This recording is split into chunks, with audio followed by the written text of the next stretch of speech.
Yesterday we discussed about Anishtata Bhakti, or the stage of Anartha Nivritti before one reaches the stage of Nishta. So in other words, when we start getting rid of the anarthas by the practice of bhakti, at first we're in an unsteady state, and then gradually we get purified. And the goal, of course, is to come to the stage of nishta, or steadiness in devotional service. These stages are also described in the Srimad Bhagavatam, and Vishnu Chakravarti actually quotes these verses to show that what he's explaining is authorized by scripture. So we have these verses like Srinvratam Swakata Krishna Punya Sravana Kirtana Hridyanta Stohya Bhadrani Vidunoti Suhritsatam. Krishna, who purifies by the process of hearing and chanting, who is a benefactor of the devotees who hear about him, enters the hearts of the devotees and destroys their sins. Now here's the Naishtiki verse, or Nishta. Nashta Praesha Bhadresha Nityam Bhagavata Sevaya Bhagavatottama Shloke Bhaktir Bhavati Naishtiki. As the impediments to bhakti become generally destroyed by constant service to the devotees and Bhagavatam, the stage of Nishtata Bhakti to Bhagavan, who is praised by the greatest sages, becomes established. So here we see the progression of bhakti. This first verse describes how we engage in the different processes of bhakti, like hearing and chanting, and gradually what is inauspicious or abhadra gets destroyed. So that's the anarthas get destroyed. Right? And then we reach the stage where we reach bhakti naishtiki. So this is naishtiki and nishta are the same word. So one reaches the stage of nishta. And here it says that the abhadra, or the anarthas, nashta pareshu, almost destroyed, but they're still there. They're not completely destroyed at this point. So anarthas are there, but one reaches the stage of nishta. So, previously, the anishtata stage was described to have 6 qualities, such as war with material energy, and playing in the waves, and utsahamai, being very proud of being a devotee at the first stage of bhakti, etc. So there were 6 qualities of a person who is at the stage of unsteady bhakti. So now we get absence of some other qualities which will manifest in the nishta stage. So one is absence of loya, or sleep. So if one still has these tendencies, then one can said to be at the stage of unsteady bhakti, or anishtata. So when we reach the stage where we can hear and chant and we're not falling asleep, then okay, we reach nishta. And so it's a positive aspect if we don't fall asleep when engaged in chanting or hearing or remembering. Absence of vikshepa. This is material interpretation, speculating about everything. So when we're hearing and chanting and remembering topics of the Lord, our mind doesn't wander around and speculate on the meaning of things. So if there's an absence of this, then we've reached a steady state. Absence of aprapatti. That means absence of indifference. So at this stage, one develops a taste. And one has a great enthusiasm to practice the angas of bhakti, including chanting. We saw also in Bhaktivinoda Thakur's description of inattention, he more or less has these type of things where one is indifferent and has no taste for chanting. That was one type of inattention. Otherwise, where the mind is all disturbed and thinking all sorts of things. Quite similar to, let's say, when you're at nishta stage, then one is attentive, chanting in different ways. Kashaya means sinful habits like anger, greed. So if these are absent and they don't disturb your bhakti, then we can say you're at Nishta stage. And rasasvad, taste for material enjoyment, if that is absent, then one has reached the stage of Nishta. So even if there's opportunities for sense gratification, then if one is steady in doing kirtan or other processes, then that is a sign of Nishta. So at Nishta stage, the impurities or the anarthas are not completely destroyed. They're still there, but they don't cause an obstacle to one's practices. So one can do hearing and chanting, etc., and do that very steadily. At the same time, the anarthas are still there, and therefore one hasn't reached prema or anything, so one doesn't have a vision of the Lord, but at least the practices are steady at this point. So this is a healthy stage where the anarthas, which kind of block up the effect of chanting, are removed to a large extent. So therefore, the process of advancement becomes quite easy. There's less blockage at this point. So, before this stage, there was more anarthas, more influence of Maya, and there was less bhakti. And gradually, through the process of bhakti, the devotional element increases, and the attraction to Maya and the anarthas decrease. So then we get a stage where it's about 50-50, or probably a little bit more bhakti than attraction to Maya. So at that state, one can practice steadily.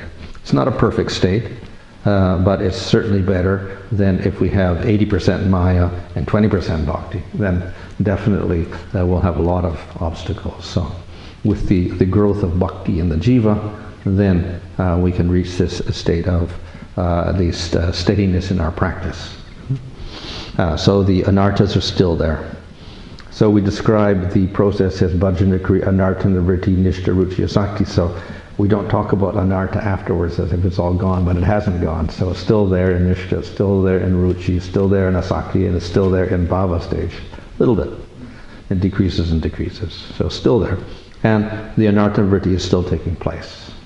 But when we reach the stage where the anartha is a little bit less and the bhakti is a little more, then we call that nishta. And so it's a positive state. So this is a healthy state of bhakti. And we can say that this is a good state for the madhyam adhikari devotee.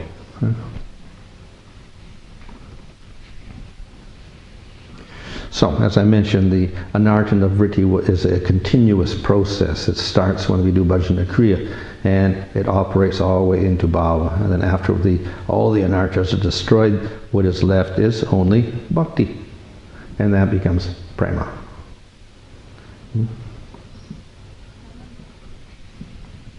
So, one can have steadiness in terms of engagement of the body, in terms of speaking and kirtan, etc., in terms of thinking, mind.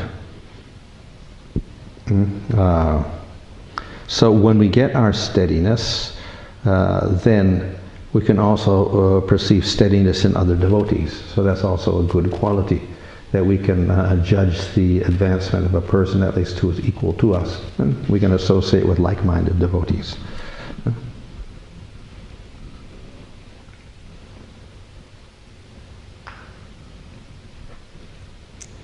So as I mentioned, the Madhyam Adhikari is able to distinguish the devotee from the non-devotee, and he can also distinguish in the Kanishta, Madhyama, and Uttama. So at the stage of Nishta then, the devotee can begin to distinguish who's a steady devotee. And that is favorable for his advancement. He knows who to associate with.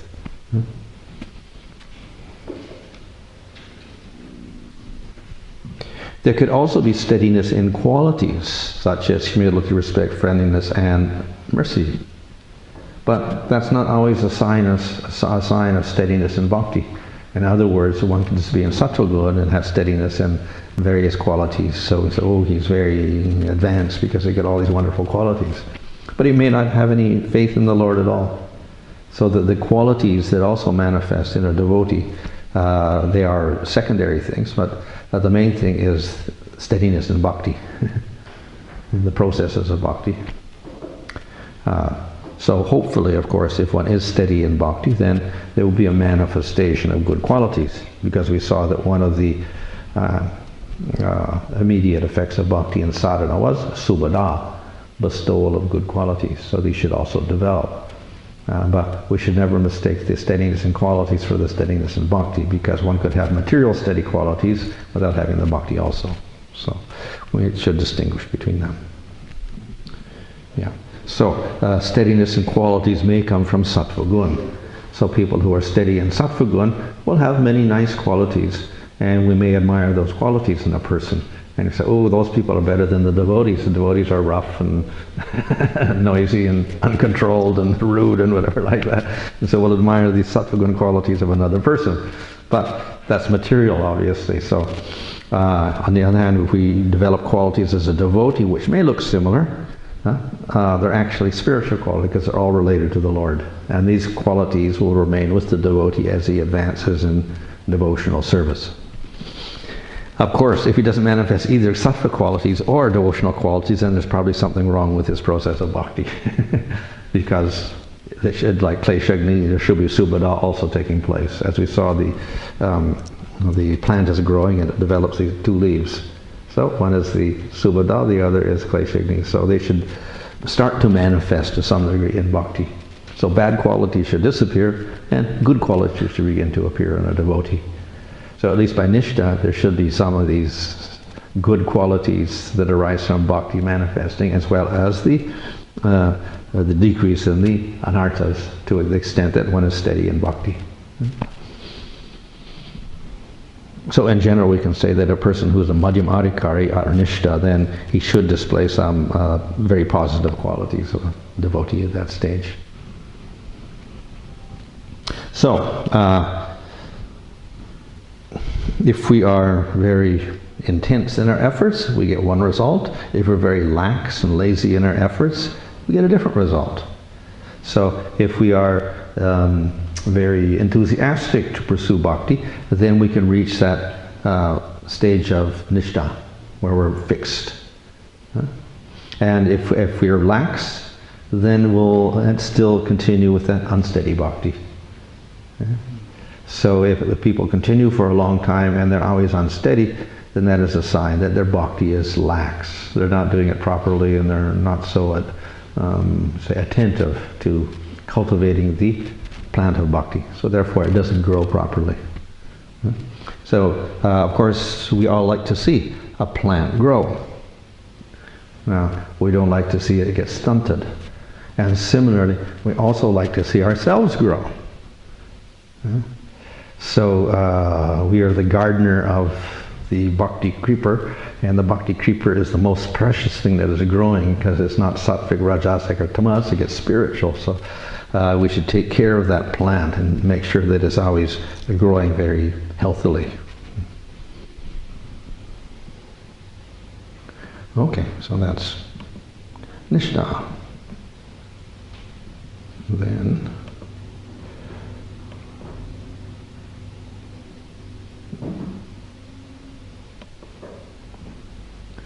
we get to the fifth shower, ruchi. So this is a more positive state. We can say that nishtha is a good state, but it's actually kind of a neutral state because it's, the still anarthas there are quite strong, but they're a little bit less than 50% maybe. So ruchi is more positive. We see the bhakti is becoming stronger, and one has a positive taste for engaging in the activities of bhakti, not just steadiness, but you got a good taste for it. So that means that the bhakti is more and the anarthas are less, significantly less. So a very positive state. So if one has that ruchi, then this makes the whole process much easier because you can more quickly advance with that taste. So at this stage, Vishnu Chakravarti compares the bhakti to a golden coin. And it's gone through the fire of steady practice. So it becomes brighter and brighter, more refined and more refined. And then it gets propelled by its own energy. In other words, when we get to ruchi, then the energy of bhakti itself becomes, let's say, an impetus for going further and further in bhakti.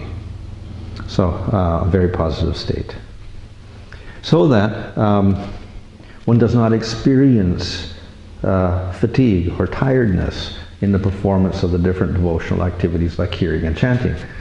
We can hear and hear and hear, or chant, chant, chant, and we don't feel tired or uninspired by it. We're always very enthusiastic in these endeavors. So that's a sign of great ruchi.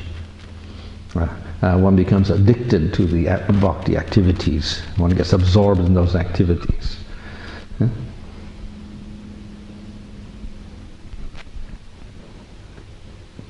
So this is, there's a little analogy here. We have a boy.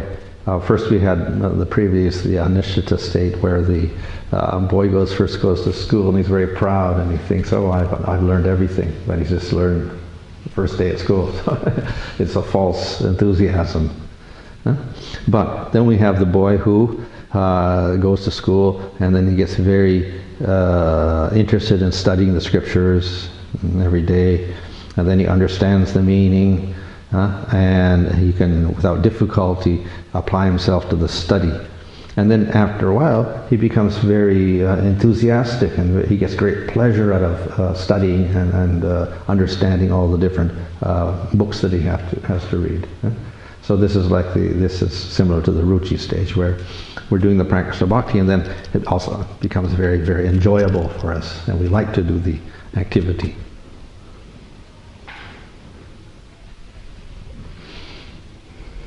So, ruchi means taste. We have different types of taste, and if we have sickness of the liver like jaundice, then sugar does not taste sweet. It tastes very bitter. But the cure for the jaundice is sugar. But unfortunately, we don't like to eat it because it's bitter. So this is the same with bhakti. If we, in the beginning, we're sick. So they say, chant the holy name. We don't want to chant. Or we chant, and it's a struggle. So it doesn't taste so good. But yet, the cure for the material disease is the performance of bhakti. So we have to push ourselves to practice it. With our intelligence, we have to say, okay, it's good for us, so we'll do it. Like that. Just like a person who has jaundice, if he's told by the doctor you have to eat the sugar, then he'll eat it, but it doesn't taste very good, doesn't want to do it, but he'll do it because promises he'll get cured eventually by taking that. So if we are intelligent and we have faith in the scriptures and faith in the words of the devotees, then we follow the process, and even if it's not so tasty, then we take the medicine of chanting the holy name and doing the activities of bhakti. And gradually, by taking that, even though it's not so tasty, then the sickness begins to disappear and we get a little taste. And finally it becomes a little sweet. So that's the stage of ruchi, where we actually get a nice taste for it. And of course, once one gets the taste, then it's no longer difficult to take the medicine. Oh, it's very nice. And then we take more and more and more and more of it. So this is what ruchi is. Once you get the ruchi, then the process of bhakti becomes very, very easy for us because we like to do it. So that is also a sign that we're getting cured of our disease.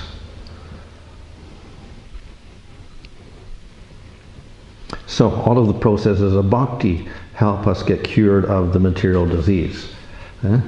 So we have hearing and chanting, worshipping the deity, etc. All these engagements will help us get cured.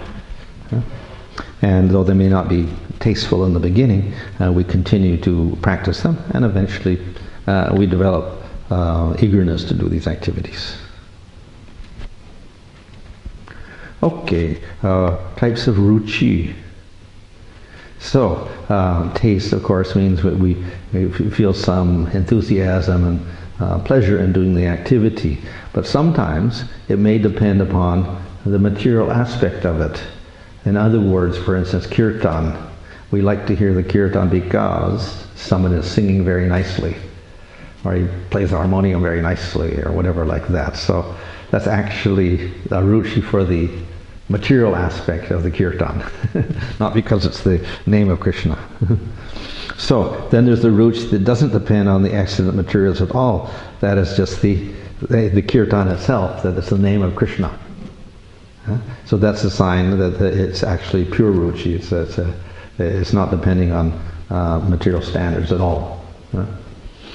In Bhaktisiddhanta Saraswati Thakur, when he was a child, then a lot of kirtan people would come to Bhaktivinoda's house and they would sing kirtans. And of course these kirtans are usually quite slow, and they would also be, many of them would be classical kirtans with the tals and ragas, etc.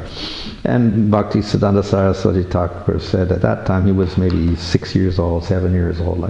I had no taste for these because I couldn't even understand the words, these things, So he didn't have any taste for them at all. And then later on he had some bad experiences with these kirtaneers and other people who heard the kirtans, because he found that they weren't actually Vaishnavas who were doing all of this. So he developed a disinterest in all of that. So he wasn't interested in the beautiful sound of the voice or the beautiful melody or anything. He was more interested in the actual words of glorification of the Lord. So that's the idea of ruchi. We're interested in the glorification of the Lord rather than in how it's presented by a particular person.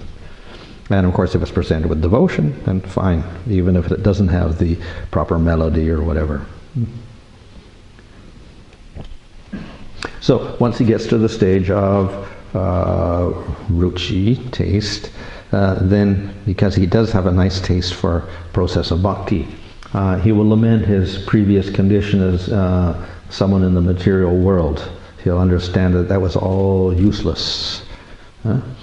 And he hears and chants constantly in the association of devotees. He's not doing it by himself, but with devotees, hearing and chanting. And because he's attracted to these processes of bhakti, he becomes very disinterested in material activities. And he may take refuge of the Dham. So this kind of indicates also the same qualities which manifest in Raganuga Bhakti, taking shelter of the Dham, hearing and chanting, etc., and renouncing material activities. So these are not, you could say, primary things. They're secondary qualities that manifest when ruchi has developed. So they're natural byproducts of development of bhakti and developing ruchi.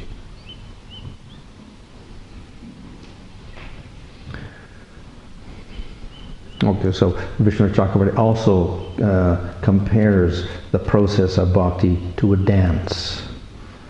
And then you have to take lessons to learn how to dance properly. So we have to practice, take lessons, practice again, and whatever. So we practice bhakti and we continue to learn and practice, etc. And then finally, the dance instructress becomes ruchi, or taste. That's the spontaneous stage. So therefore, he gets a certain bliss where he reaches this stage where he can do all of his activities of bhakti quite spontaneously. And in other words, his happiness is increasing at this stage. So it's a very positive stage. So we have spontaneity, ability to do all of the angas of bhakti enthusiastically, plus he's getting great happiness out of these activities. Okay. And then we go on to the next one, which is asakti.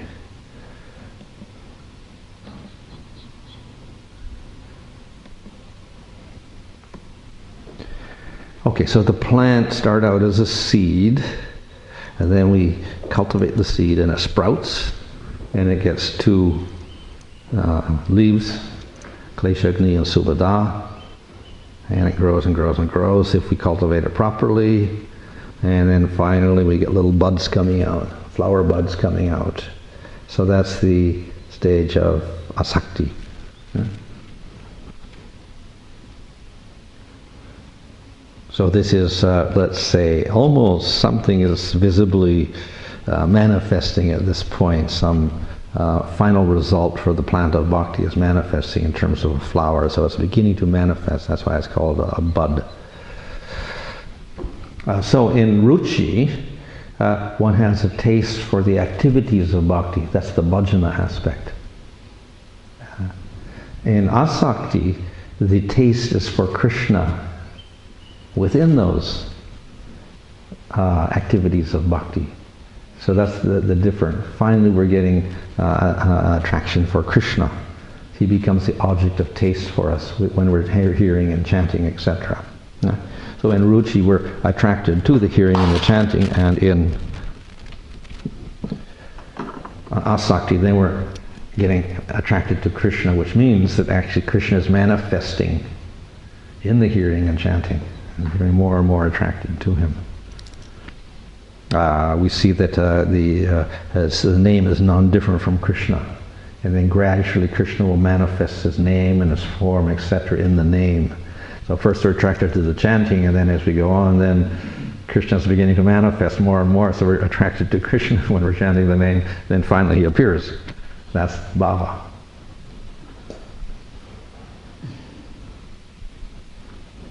So at ruchi stage, though it is quite spontaneous because we have a taste for the angas of bhakti, we have to take a little effort to withdraw the mind from material objects. In other words, we have to make an effort to concentrate. And in asakti, then there's no effort. We don't have to withdraw ourselves from material objects and concentrate. The attraction to the Lord and the concentration on the Lord becomes very spontaneous. So that's because the attraction to Krishna is becoming strong.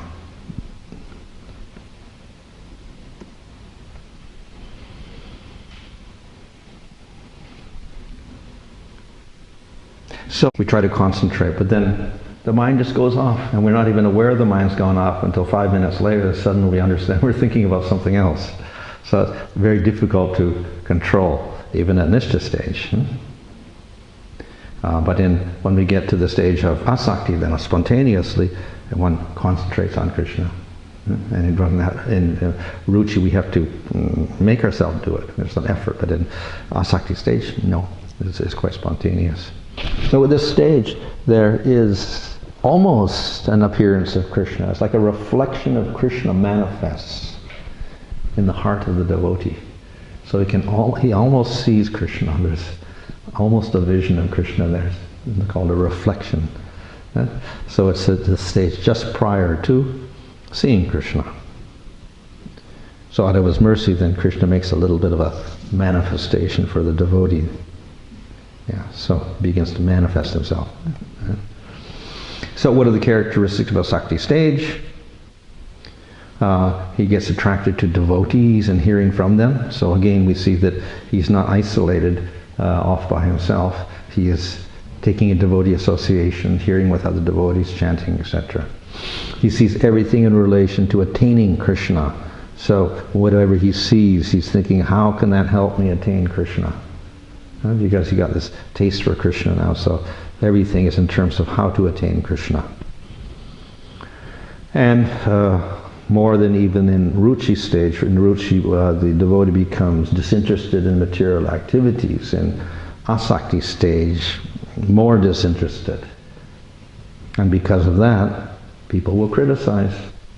He's not a responsible person, he's not a member of society, he's not doing his duties, he's not doing, he's not doing what he's obligated to do in terms of family and society, etc.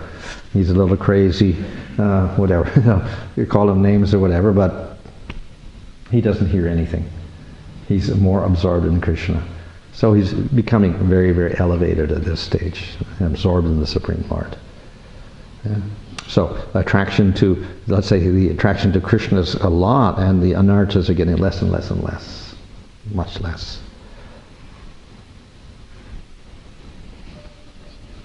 Now, so Vishnu Chakravarti describes this condition. When asked what is the matter by friends, he will remain silent and sometimes hide his feelings. His friends will apologize. He was all right before, but now his intelligence is being covered. The followers of Vedanta will conclude he is an idiot by birth because they want him to do regular activities of studying scriptures and Vedanta, etc., but he's not interested in any of that, so they say he's an idiot. Huh? The followers of Vedic ritual, that's karma, will consider him fallen from purity because he doesn't do those activities anymore. So according to karma, then you have to do daily activities, certain things.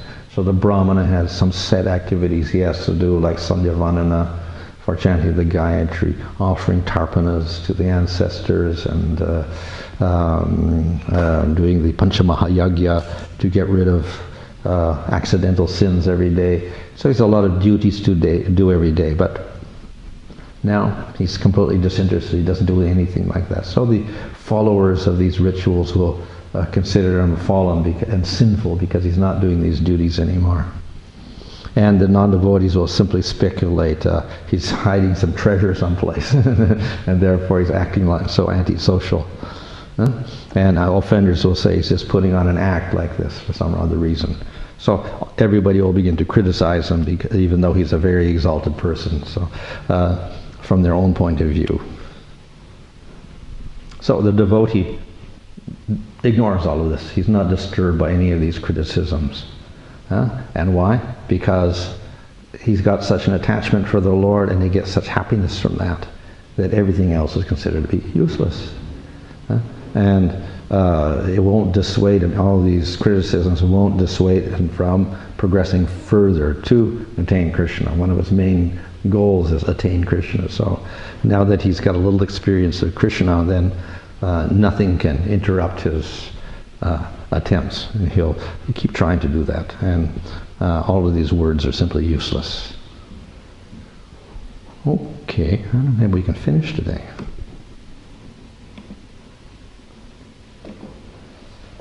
And then we got bhava.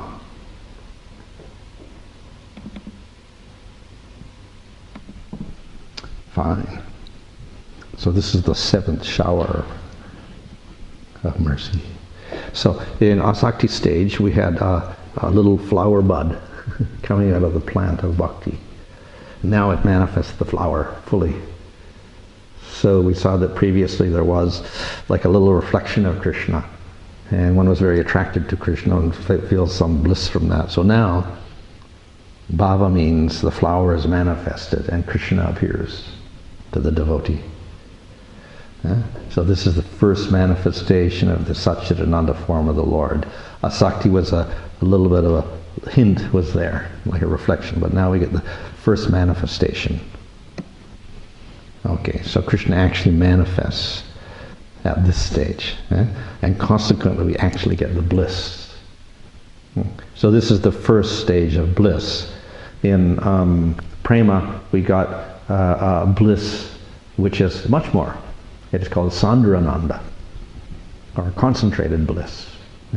And bhava is said to be like one ray of the sun of prema. So it's much less in comparison with the ananda of prema. Nevertheless, it's also said there is ananda in this state, bliss is there.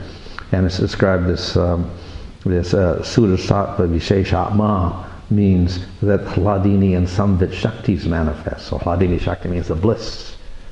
And the Samvit is the perceptual mechanism. So once one has bhava, then avidya gets removed completely. So we saw that that we had the kleshas, and at the top was avidya, and then that gives rise to ahankara, false identity. That gives rise to raga and devesha, like and dislike, and then we get abhinivesh, the absorption in our material activities. So the topmost knot is the avidya, and that gets destroyed in the bhava stage. like that. So avidya gets destroyed, everything else smashes after that point. Nothing else can happen because avidya is destroyed. The whole chain gets destroyed along with it, whatever is left. So, as was explained in the Nectar of Devotion, at the stage of bhakti we get two qualities, very rare and disregard for liberation. So the devotee to attain this stage is a very rare thing, because one can see Krishna and others cannot see Krishna. The Gyanis, the Yogis and the Karmis can never see Krishna without processes. Only through the process of bhakti, if done properly, you can get to this bhava stage. So it's very, very rare. It's only for devotees, and only after they've gone through nishta, ruchi, asakti, they get to bhava. Then they can see Krishna. So very, very rare state. And it's impossible for the Gyanis and the Yogis and the Karmis to get it at all. And moksha lagvata kriti, a disregard for liberation. Why? Because of the bliss. Hladini Shakti manifests, and one sees Krishna through the Samvit Shakti, and therefore that bliss is much more than Brahmananda, or the bliss of Brahman, which is merely the absence of material suffering. So we get a positive bliss on seeing and serving Krishna. So therefore liberation is useless. And automatically, of course, if we destroy avidya, liberation is automatically there anyway. So what remains in bhava to distinguish it from prema is trace of aparad that was previously committed can give a little bit of obstacle here in the process. So that is what may cause problems in bhava stage, and why it's not the same as prema. A little slight obstacle is there. So if one gets to that bhava stage where the Hladini and Samvit Shaktis manifest, Krishna gets attracted to that devotee. Of course, he gets more attracted in prema, but even in bhava, he's attracted. And of course, the devotee gets more attracted to Krishna. So from bhava to prema then is quite easy, because there's this spontaneous attraction between Krishna and the devotee develops very quickly. So the Samvit Shakti manifests in the jiva. And what is that Samvit Shakti? That's, of course, Vit comes like Veda, means knowledge.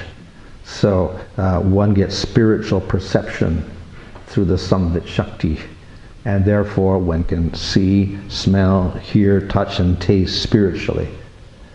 So one can see Krishna, smell Krishna, hear Krishna, touch, get Krishna's touch, and even taste Krishna. So these are the aspects of the Samvit Shakti operating. So in other words, the devotee develops a spiritual body with spiritual senses in order to perceive Krishna and serve Krishna. And also through that, he gets his bliss.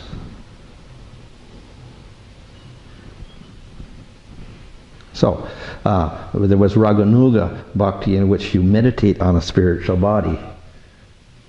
But the actual spiritual body is manifested not in the sadhana of Raganuga sadhana, but in bhava itself. That's where the actual spiritual body manifests. But of course in Raganuga then, that meditated body becomes the actual body that you get when you attain bhava stage, with all the senses, so that you can serve the Lord. And because one perceives the Lord and one's developed a spiritual body, one has not much interest in the material body at all. It's just like a dead shell. Yeah? And of course, the spiritual qualities become very manifest. It was kleshagnis, all the kleshas are gone, and subhada, all the spiritual qualities manifest very nicely. So these devotees have very wonderful qualities. Another thing that manifests is possessiveness of Krishna. We start with faith. We got a little faith in Krishna, and as we go on, we become a little attracted to Krishna. And in bhava stage, we get possessiveness of Krishna. We have a great greed for Krishna, and Krishna is our possession. In prema, of course, then it becomes even stronger. Because of this absorption in the Lord, the person at this stage will appear insane. In the asakti stage, you see people criticize. Different people will criticize. The gyanis will criticize, the karmis will criticize, the people in society will criticize, relatives will criticize, materialists will criticize in different ways. So now at this stage, he's gone completely crazy. He doesn't act like a normal person at all. And we see Lord Chaitanya himself, when he was in ecstasy, then he did all sorts of strange things and running around, etc. like that. So unpredictable behavior at this stage. So types of bhava. So it can arise from Vaidhi Bhakti. So through Vaidhi Bhakti, one can come to Bhav Bhakti, and in that Bhav Bhakti, one can perceive the Lord, even Krishna. And one can get from Raganuga. What is the difference? If it arises from Vaidhi Bhakti, it's that bhava is weaker and it's not so spontaneous. Of course, it is also spontaneous because Krishna is directly there. So it's a little bit less intense. And one sees the Lord as a powerful person, as Supreme Lord through Vaidhi Bhakti. But one gets a perception of the Lord. And if one does Raganuga Bhakti in sadhana, then that bhava, that emotion or that love becomes stronger and more spontaneous, more intense. And one sees Krishna not as Supreme Lord, but as a friend or as a lover or as a child, etc. So there's either case, one gets realization of the Lord, but the vision of the Lord is a little different, and the intensity is a little different. Yeah. So both sadhanas, whether it's Vaidhi sadhana or Raganuga sadhana, ultimately lead to bhava, and then they both lead to prema. But there was a slight difference in that realization. The intensity is more in raga, less in Vaidhi. And then the bhava means the sthayi bhava. So one can develop different bhavas or different tastes. So there's the shanta bhava, which mixes with other ingredients, it becomes shanta rasa. Neutral, not much service. Then we have dasya, being a servant. So that's one bhava, and that mixes with the other ingredients and it becomes dasya rasa. So that's compared to grape juice. It's very sweet. Sakya, sugarcane. It's like sugarcane juice.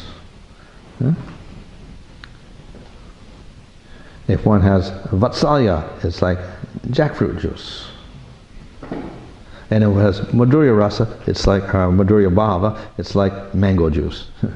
So they're all sweet, but there's different qualities in those sweetnesses. Some people may like mango juice, some people may like sugarcane juice or whatever. So it depends on the person. They have different things they're attracted to. But they're all sweet, but still, if we look at it objectively, then we can say the mango juice is the best. But some people may not like mangoes, so they might like something else. So therefore, people may be attracted to other bhavas, though technically speaking, vatsalya and then Madhurya is even more intense and it comes at the top. So these manifest, these different bhavas manifest at bhava stage. Sometimes they're mixed. So maybe Sakya with a little Vatsalya in it. Older brother like Balaram has a little Vatsalya mixed with his Sakya. Or maybe Sakya mixed with a little bit of Dasya in it. In the case of younger cowherd boys with Krishna. So there can be mixtures in the bhavas also.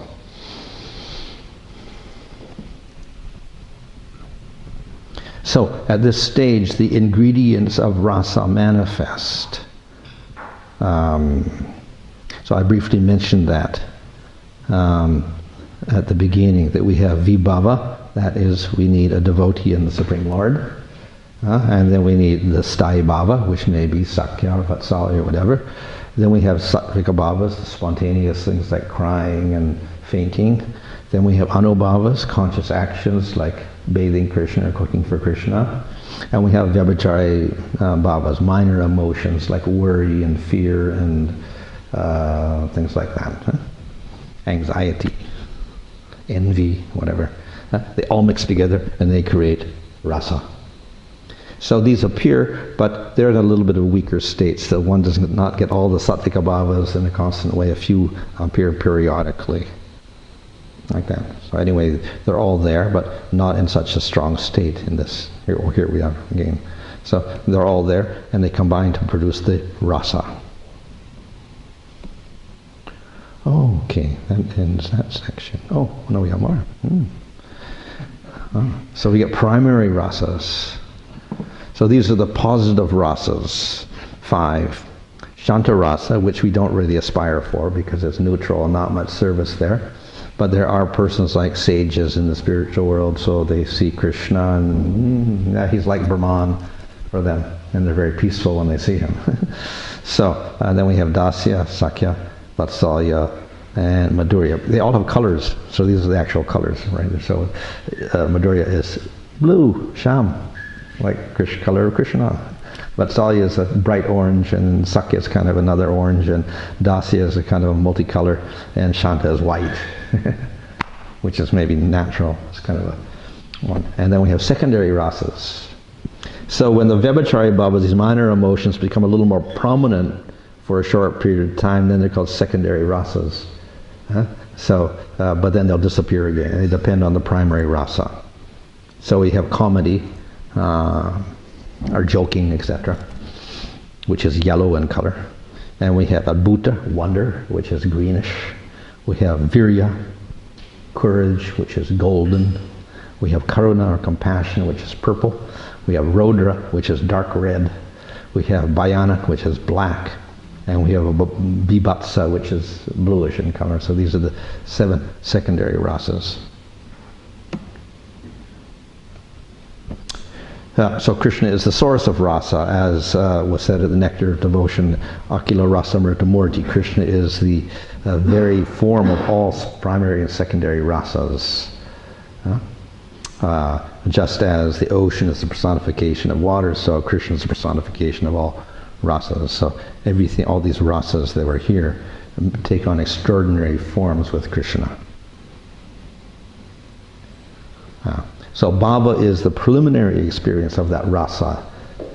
So that also distinguishes it from prema, where in prema it's not a preliminary experience, the rasa develops fully. So this is, let's say, an immature aspect of rasa in bhava stage, and then when it gets to the prema state, it's full.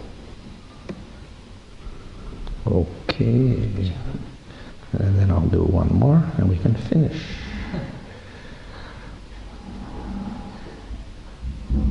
Okay, so this is the last chapter, the prema, the final goal. Okay. So, then the flower turns into a fruit. But interestingly enough, though it turns into a fruit, the leaves are still there, the bud is still there, the flower is still there. So in other words, we still get these aspects, whatever was in the qualities that appeared in sadhana, klesagni, subhada are there, and whatever appeared in bhava stage, that is sudurlabha and moksha lugata kriti, disregard for liberation, are also there. Plus, we get extra qualities that manifest in prema. So, what is the distinguishing factor of prema? It has concentrated bliss. In bhava stage, there was bliss because we have the bhava, or the relationship with the Lord, is established, and we have the beginning of rasa. So there is some bliss there, but in prema it is concentrated bliss. And the quality of, the 6th quality of bhakti was, it attracts Krishna, Krishna Karshani. So this is, of course, all bhakti, even the sadhaka attracts Krishna. So we see that Vishnu was attracted to Gajendra, and he was doing impure bhakti, karma misra bhakti. But the Lord was attracted to him also. But the Lord is very attracted to his prem bhaktas and follows under their control. So there is great possessiveness of Krishna. In Bhava there was possessiveness of Krishna, but now it is extreme possessiveness of Krishna. And there's a greed for Krishna. And the definition of prema is the greed is such that there's no obstacle. Whatever obstacle is there is overcome out of greed for Krishna. So if Krishna appears for a moment, one gets more greed for Krishna. So in other words, that greed keeps increasing all the time. So one increases one's longing, and then Krishna may appear, and one gets more bliss. So at this stage, then Krishna appears in all the senses at once, not just one sense, but all the senses simultaneously. First he reveals himself to the eye, so you can see his wonderful form. Then he reveals his fragrance for the nose. Then he reveals his voice for the ear, or the flute sound, or the tinkling of his ankle bells. And then he touches the devotee. And then one feels his youthful, tender body. And in Madhurya Rasa, then one can taste him. The gopis taste his lips. And so these are the different tastes that manifest. And then everything manifests at once for the devotee. It's called Audarja. And then, by his Kripa Shakti, the devotee can actually experience all the qualities in the Lord. So, this is the state of prema. All his senses can perceive the Lord even simultaneously, and then the devotee gets a great experience of bliss by the Kripa Shakti of the Lord.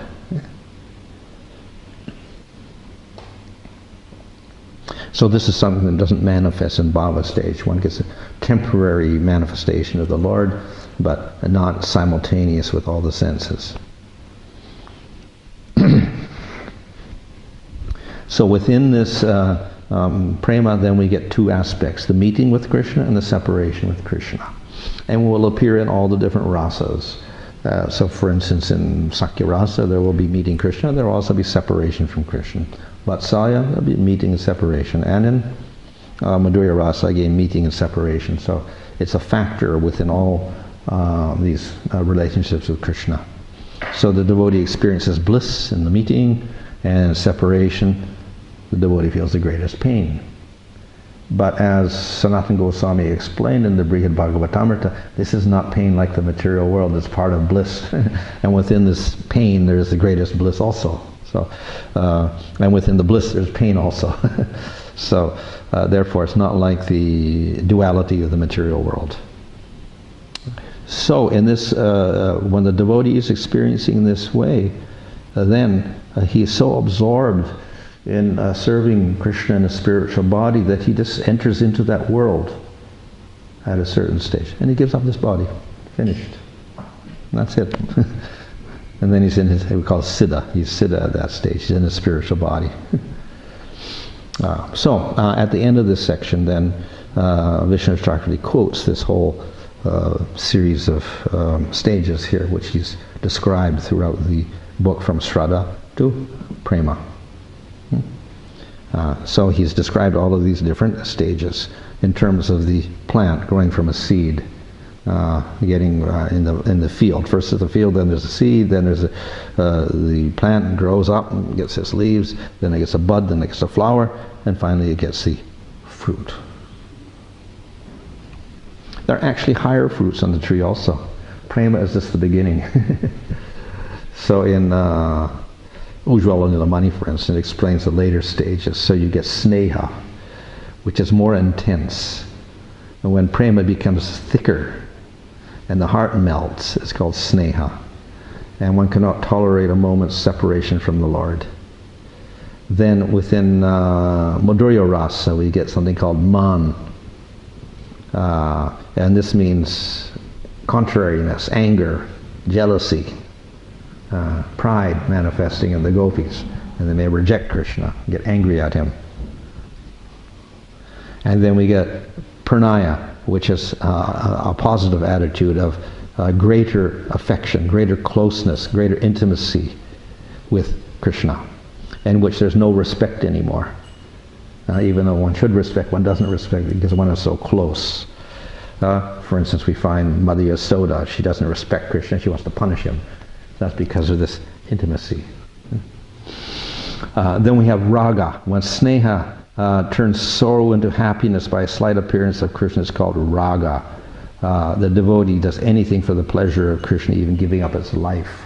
So it is said that Yasoda reaches a state of continuous raga, complete attachment to Krishna. And some of the cowherd boys, they have sneha and pranaya. And those in dasya will have prema, for instance. So as we go through the different rasas, they go to higher and higher stages. It's ever fresh. It keeps increasing in its freshness all the time. It's also experienced by the queens of Dwarka. And then we have Mahabhava, which is only experienced by some of the gopis in Vrindavan, that is the gopis in Radha's group. So this is the most extraordinary state and most intense of all. Yeah, so therefore the fruit is there, but then we get higher and higher stages within prema itself, like that. So these are not described in nectar devotion so much, because the human body, when we're still in this body, we can't experience those higher states, so therefore we have to leave the body and then go to the spiritual world. Then we can experience those higher states there. Ooh. Oh, that's it? No? Okay. Last. So, there are different types of attachment. We have attachment in the material world. We have an ahankara, a false ego, and then we become attached to ourself and to objects. So we have aham, I, and we have mamata, possessiveness of things. And we get aham mama, the idea of me and mine. And this results in bondage in the material world. And if we want to get out of the material world, we have to destroy that ahankara. Then we get liberation. So that's material attachment. But then we have spiritual attachment. We have an ahankara, a sense of I, related to Krishna. I am the servant of Krishna. And we have attachment. We're attached to Krishna and the devotees of Krishna. So this is a positive ahankara. This one is a negative one for the material world. We have a positive one which produces prema. So in bhakti, therefore, what we are doing is destroying this ahankara and replacing it with the other ahankara as servant of the Supreme Lord.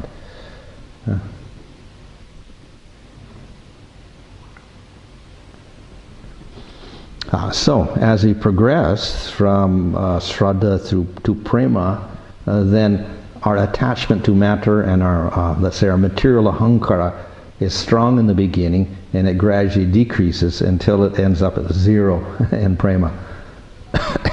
And from Shraddha onwards, our attachment to Krishna is very weak. It's gandha matra, a little trace in the beginning. In sadhu sangha, it's a little bit stronger. In bhajanakriya, a little bit stronger. By nishta, it's quite strong. Ruchi, it's very strong. Asakti, it's more strong. And bhava, very strong. And then prema, it is extremely strong. And there's no material attachment at all. So that's the stage where there's no material ahankar. It's all spiritual ahankar for Krishna. Oh, that's just the same thing. Yeah? Okay. And similarly, we can take it like this. You can just say the attachment increases, and to Krishna increases, and consequently the attraction to matter decreases. There are two things that go together. So by practicing bhakti, automatically the attachment to matter, which means all the anarthas, will decrease. So that's why anartha nivritti takes place at the beginning of bhakti, and it completes itself when we get into the bhava stage. And then prema, we're completely only attraction for Krishna, no anarthas at all. So it's the increase of bhakti that causes the destruction of all the anarthas. And so we don't need jnana or yoga or any other process. So here we find compares the stages of meditation or thinking of the Lord. In Bhajana Kriya, when we start the process of bhakti, it is very temporary, and in Nishta also there are material traces. In Ruchi, we can do it for a long time. In Asakti, our meditation becomes very deep, and in Bhava, the Lord manifests internally. In Prema, he manifests externally. And then we enter into the spiritual world. So the meditation is not really meditation anymore. We've entered into the spiritual world. So through the process of remembering the Lord, eventually we enter into our spiritual body. And then we directly meet the Lord in Prema. Okay, that's it, I think, isn't it? Yeah. Okay. Any question there?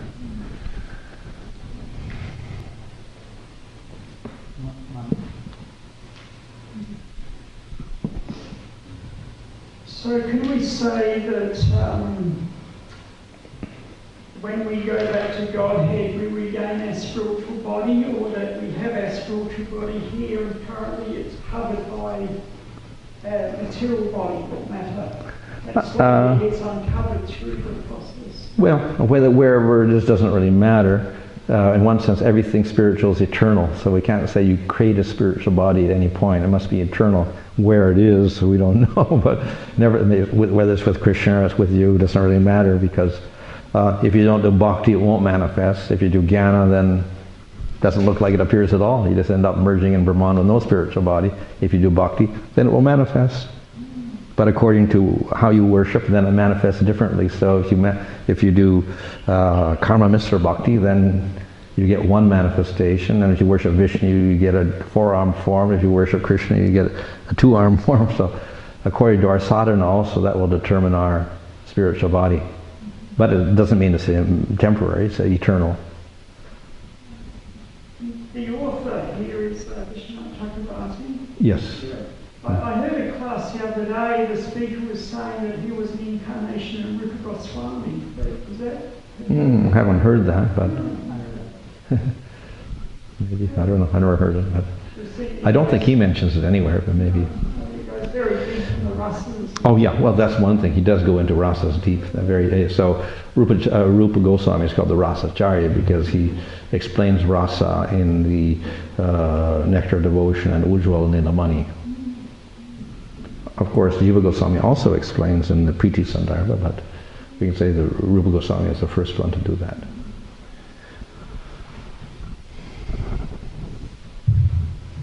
Maharaj, you touched on in prema that there's a point where all your senses receive Krishna at once simultaneously. That's called Audarya.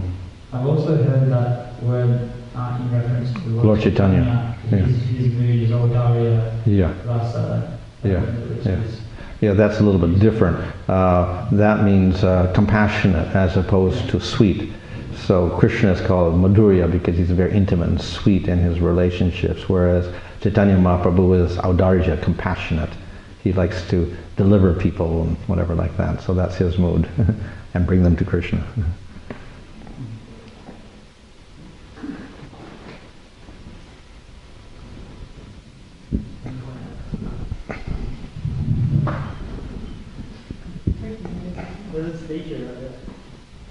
Maharaj, with the rasas, Dasya Ras, the example also, maybe in Nectar Devotion is given that Dasya Ras, you explain that the Dasya Ras is the sage who sees Krishna and he's satisfied with himself, but I was always under the impression that Dasya Ras is also like the grass where Krishna stands on the grass, and then the trees that give shade to Krishna, that is actually also Dasya Ras.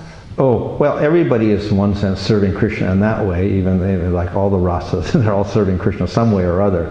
But as far as the grass and everything else, they cannot be so active in their service, and they can also not talk and speak and whatever. So a lot of the rasa is produced because of the exchange between the devotee and Krishna. For instance, in like Madhurya Rasa, and they're always joking and making puns and this and that, and playing with the language when they talk to Krishna and making the words mean something else, and then they make all sorts of suggestions of their mood, etc., like that.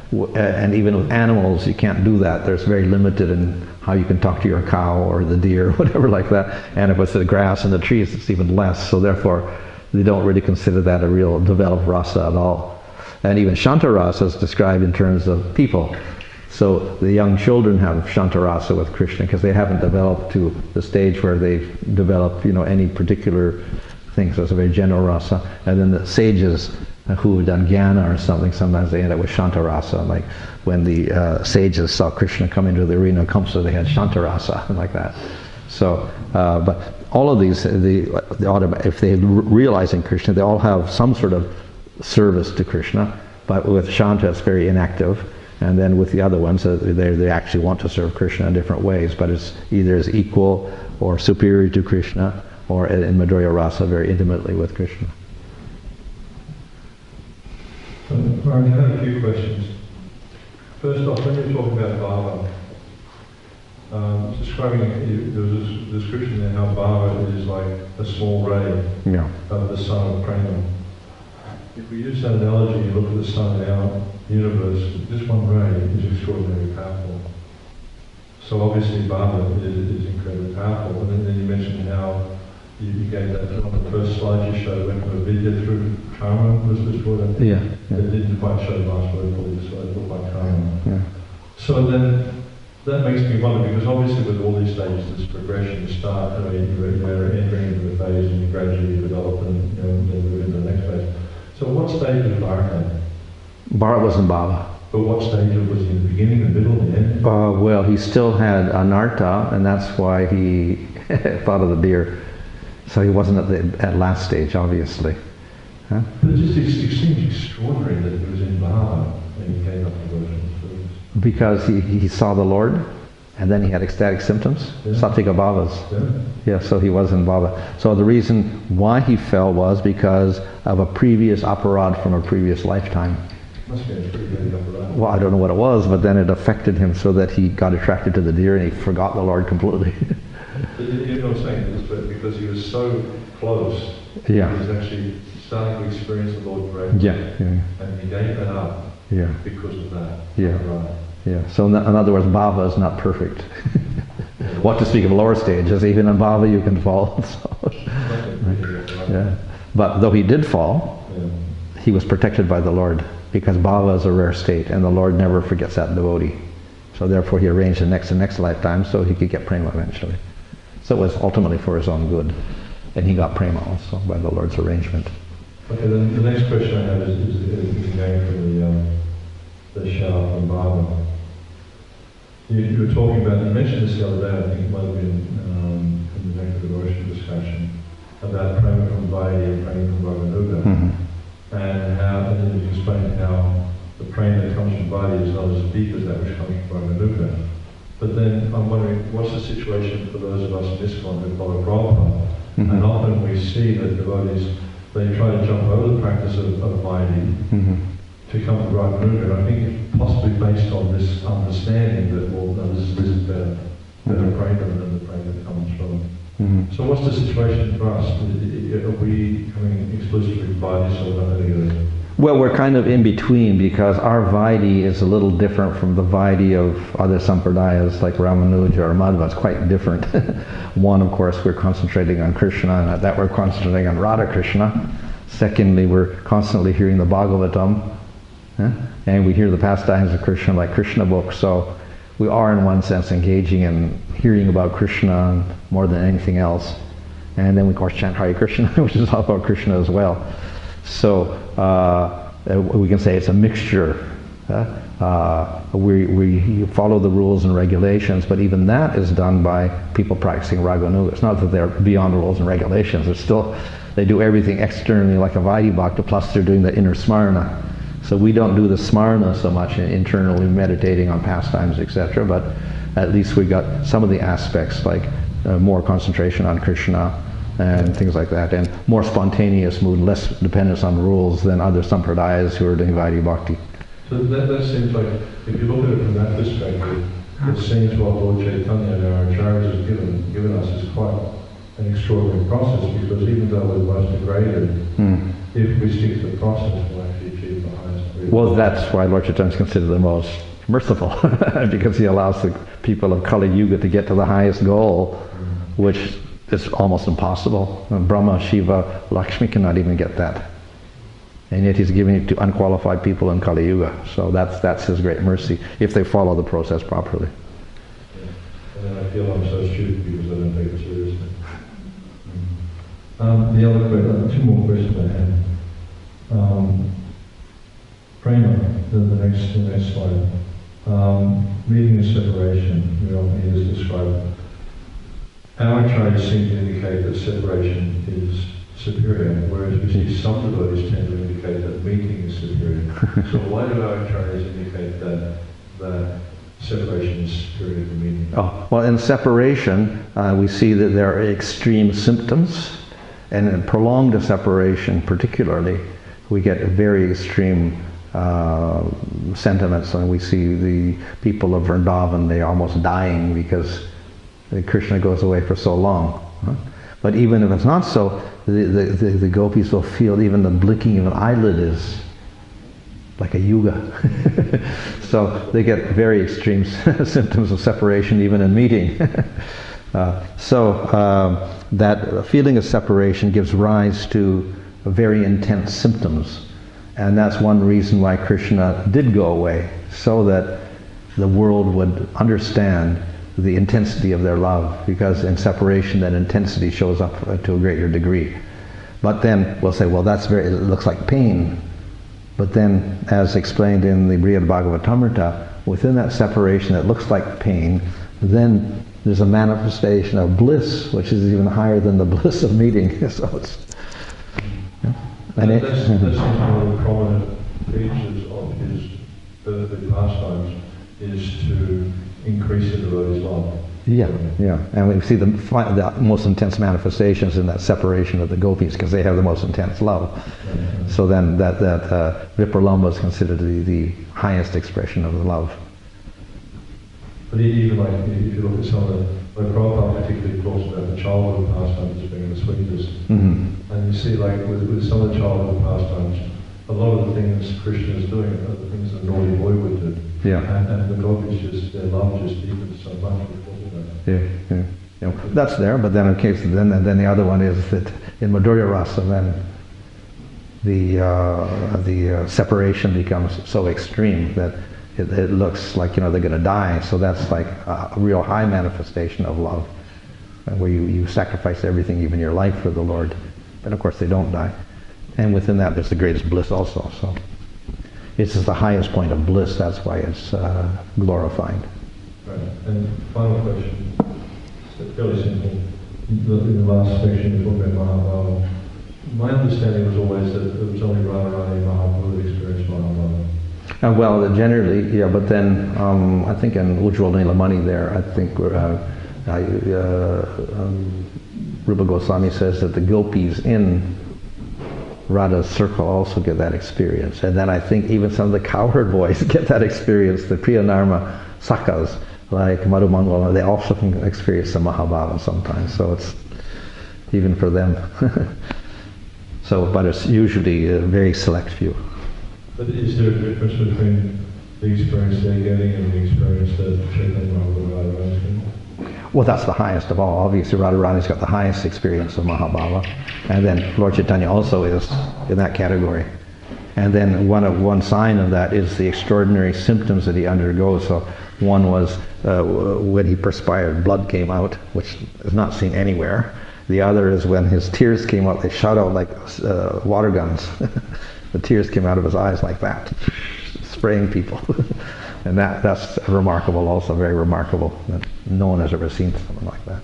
Of course, the other one was his body separated, the joints of his body separated, and the other was when everything went into his body like a turtle. So those are also unheard of symptoms, but that's again the Mahabhava experience in separation. Thank you.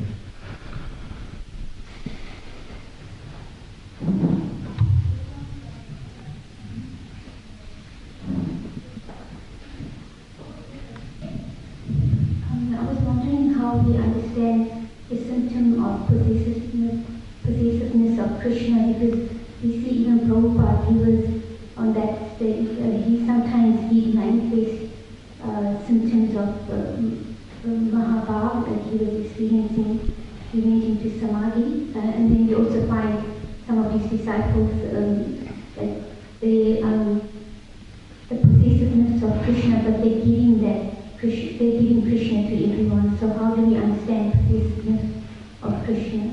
Oh, well, when we say possessiveness, that doesn't mean we don't give it to anybody else. It means that that's an emotional aspect. But in the spiritual world, there's no duality like that. So possessiveness of Krishna is also simultaneously wanting to give Krishna to everybody. It's not that it's only mine and nobody else's. Huh? So it's not a selfish type of possessiveness. Huh? But we can say it's psychologically complete, let's say, greed for Krishna. Okay. Hare Krishna.